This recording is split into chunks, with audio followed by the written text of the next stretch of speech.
even though I was tied up with many things. Somebody called me and said, we have a disaster.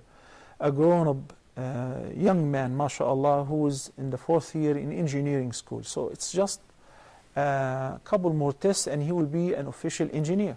He decided he won't go to school anymore and he's not going to the final exam. Why? He said because studying these secular sciences is haram. Who told you this? I'm talking about this in idea? relation, it just crossed my mind in relation to what we're talking about, the Khawarij and their ideology and so on. So I said, okay, this is a situation which we cannot wait, bring him over.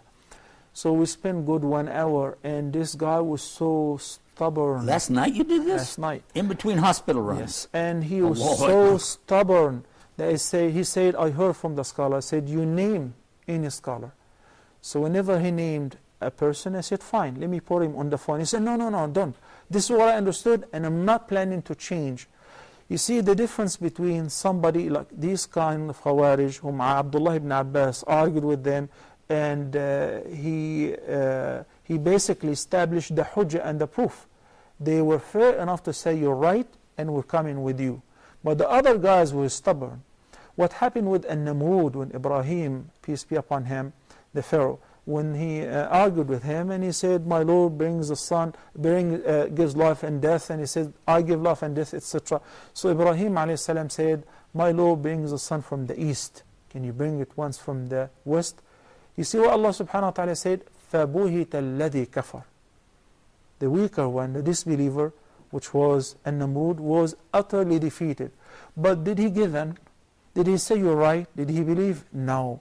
And that's why Allah humiliated him and he killed him with one of the worst means, by causing a fly to enter from his nose and settle in his brain, and they would beat him with their shoes so that he would feel better or would calm down. You said nose, I thought it was the ear. It doesn't matter, but the story Bad that enough. we were, yeah. What really matters is how much he was humiliated after he was a king. He claimed that he's God, but he could not save himself from a fly. This is in ayah 258 in Surah Baqarah. Correct. And you're right.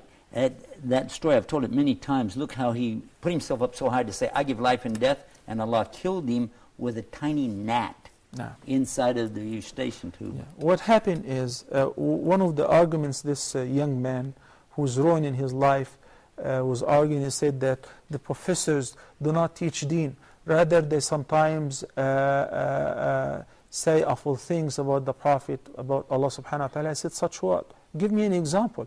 He said, they're far away from the deen and so on. I said, can you imagine if one day you get married and you want to take your wife for delivery and she's pregnant? You can't find a single Muslim gynecologist or obstetric doctor.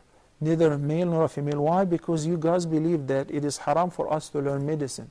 It is haram to learn engineering and mathematics and science, and he said we should focus on studying the deen. It is the solution and the salvation for us to study in the deen.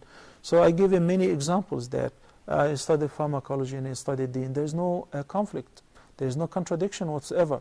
Many of my students in the States are now MDs and doctors in Baylor College in here and there, and lawyers and dentists, and they have memorized the Quran, and they're giving better da'wah than 1,000 person like him.